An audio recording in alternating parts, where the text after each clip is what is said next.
சிந்தையில் சிவயோகம் வருகிறதே.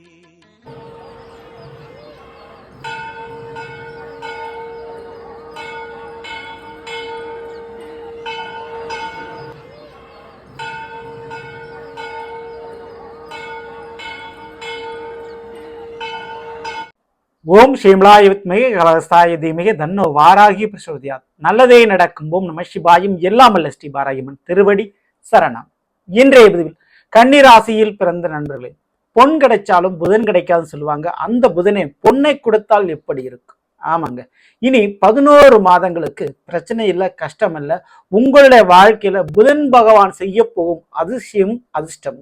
ஸோ இதை பற்றி தான் இன்றைய பதிவில் பார்க்க போகிறோம். பதிவை ஃபுல்லாக பாருங்க. மேலும் நம்ம சேனலில் ஏற்கனவே சனி பயிற்சி பலன் மற்றும் தமிழ் புத்தாண்டு பலன் மற்றும் குரு வக்ர நிவர்த்தி பலன்கள்லாம் பதிவிட்டாச்சு. பார்க்கலன்னா சேனலில் போய் பாருங்க. மேலும் டிஸ்கிரிப்ஷன் லிங்க் இருக்கும், ப்ரெஸ் பண்ணி பார்த்து பயனடைஞ்சுங்க.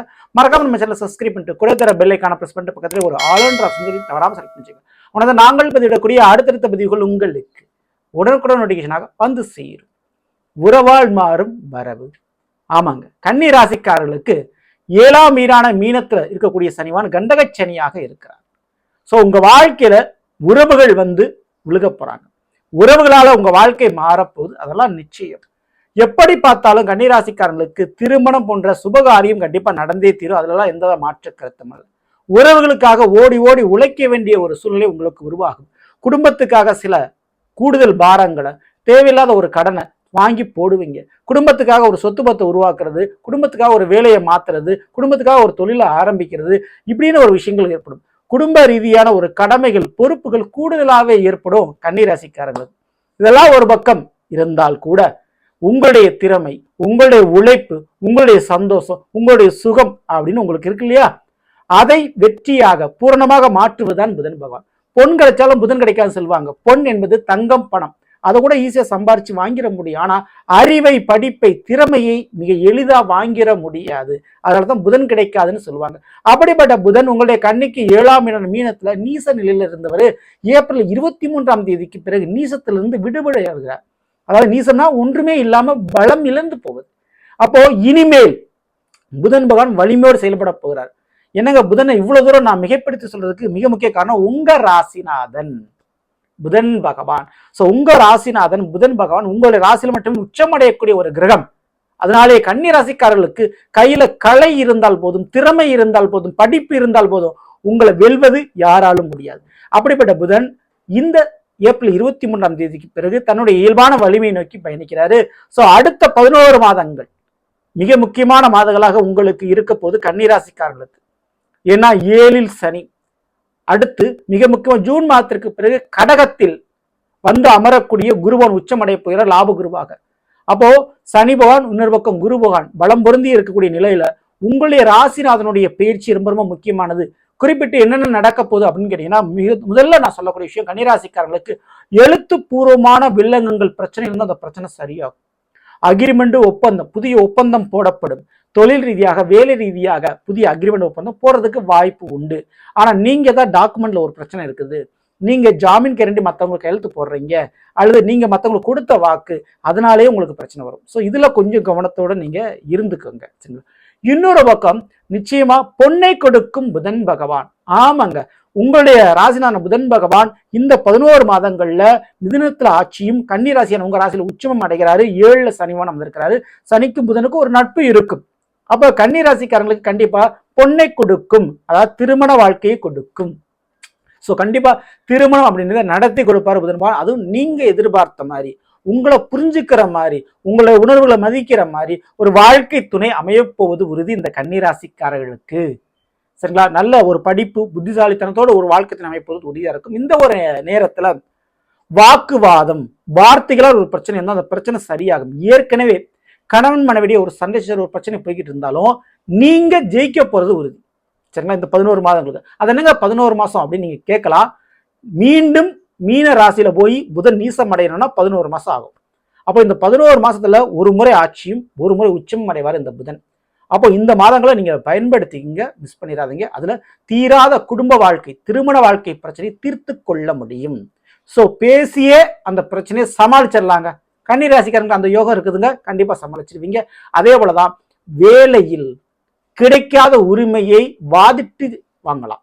ஸோ ஒரு சண்டை போட்டாலும் சரி, ஒரு பிரச்சனை பண்ணினாலும் சரி, உங்களுக்கு வேலையில கிடைக்க வேண்டிய நியாயமான கிடைக்க வேண்டிய ப்ரொமோஷன் சம்பள உயர்வை நீங்க கேட்டு வாங்கிடுவீங்க.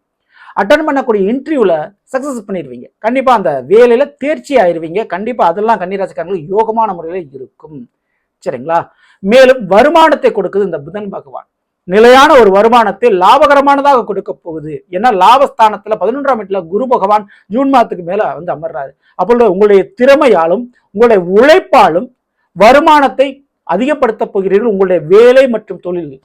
ஸோ தொழிலும் வேலையும் சூப்பரா இருக்குங்க கன்னிராசிக்காரங்களுக்கு இந்த 2026ல. ஆனா கூடுதல் வேலை இருக்கும், கூடுதல் பொறுப்புகள் கிடைக்கும். ஸோ ரொம்ப டிராவல் பண்றது, ரொம்ப அலையிறது போன்ற விஷயங்கள்லாம் நடக்கக்கூடிய வாய்ப்புகள் உண்டு. ஸோ இன்னைக்கு பார்க்கக்கூடிய வேலையை சரியா முடிக்க முடியல அப்படின்ற ஒரு சூழல் உருவாகும். அந்த அளவுக்கு வேலைப்பளு போன்ற விஷயங்கள் உங்களுக்கு ஏற்படத்தான் செய்யும். ஆனால் அதற்கேற்ற மாதிரி ஊதியமும் வருமானமும் லாபமும் கிடைக்குங்க. சரிங்களா? அடுத்து மிக முக்கியமானது இந்த மறுவாய்ப்பு. ஸோ வேலை இழந்துட்டீங்க, அடுத்து எனக்கு ஒரு நல்ல வேலை கிடைக்குமா அப்படின்னு எதிர்பார்த்துக்கிட்டீங்க. அந்த மறுவாய்ப்பு ஜூன் மாதத்துக்கு பிறகு கன்னிராசிக்காரங்க கிடைக்கும்.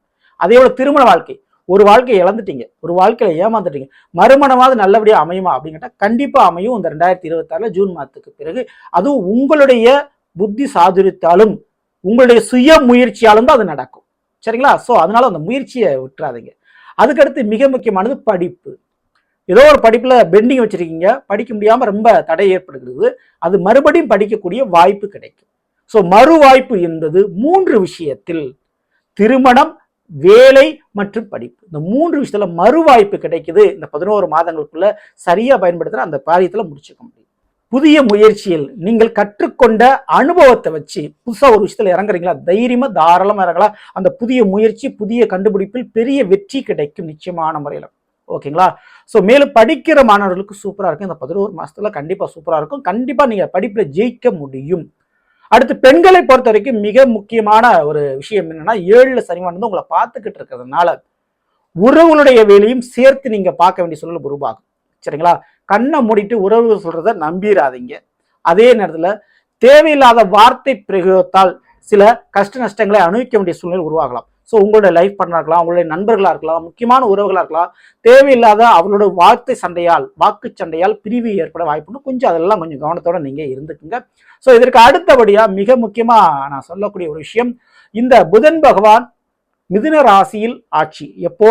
ஆணி ஆடி மாதங்கள்ல.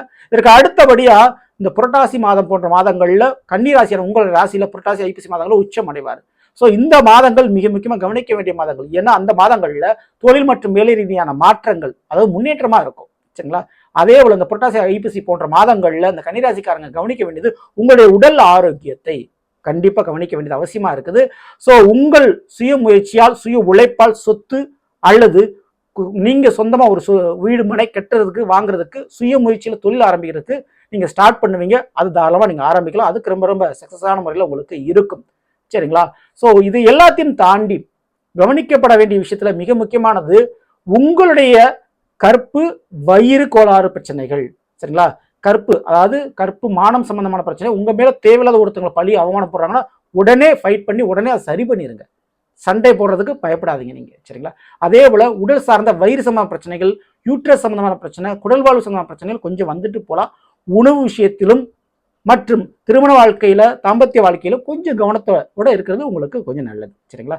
மற்றபடி பயப்படாம இருக்கலாம். இந்த கன்னிராசிக்காரர்கள் நிச்சயமா இந்த ஒரு நேரத்துல பொன் கிடைச்சாலும் புதன் கிடைக்காது, அந்த பொன்னை புதனே கொடுப்பார். அந்த மாதிரி உங்களுக்கு தங்க நகை வாங்கக்கூடிய யோகம், அல்லது பரிசாக, விருதாக, அல்லது சீர்வரிசையாக தங்க நகைகள் வருவதற்கு உண்டான யோகமோ, அடமானத்துல போனோம்னா தங்க நகை மீண்டு வர்றதுக்கு உண்டான நேரமோ இந்த 2026 தான்.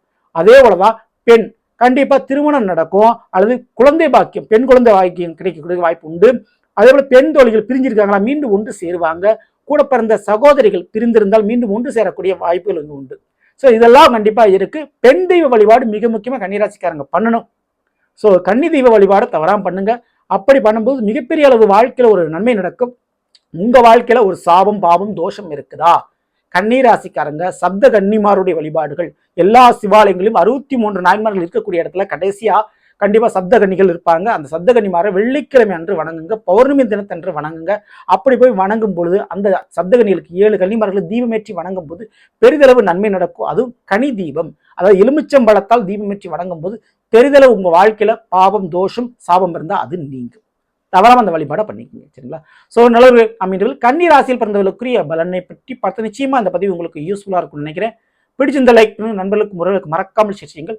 இதுவரை நம்முடைய சேனல் சப்ஸ்கிரைப் பண்ணாமல் சப்ஸ்கிரைப் பண்ணிங்க. கூட தர பெல் ஐக்கான பிரஸ் பண்ணிட்டு பக்கத்தில் ஒரு ஆல் ஆப்ஷன் தெரியும், தவறாமல் செலக்ட் பண்ணிச்சுங்க. மேலும் அடுத்த சந்திப்போம். நன்றி, வணக்கம். நல்லதே நடக்கும். ஓம் நம சிவாயும். எல்லாம் உள்ள ஸ்ரீ பாரகிமன் திருவடி சரணம்.